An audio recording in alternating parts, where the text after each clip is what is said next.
ప్రపంచంలోనే అరుదైన వ్యాధి మార్ఫెన్ సిండ్రోమ్‌తో బాధపడుతున్న 14 ఏళ్ల బాలుడికి విజయవంతంగా శస్త్రచికిత్స చేసి ఆ బాలుడి ప్రాణాలను కాపాడారు ఉస్మానియా ఆసుపత్రి వైద్యులు.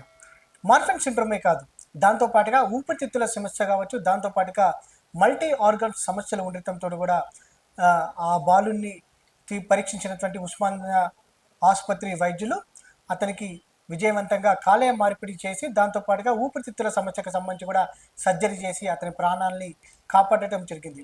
ఈ మార్ఫెన్ సిండ్రోమ్కి శస్త్రచికిత్సను ఏదైతే ట్రీట్మెంట్ని మొట్టమొదటిసారిగా ఉస్మానియా ఆసుపత్రి వైద్యులు అందించి చరిత్రకెక్కారని కూడా చెప్పాలి.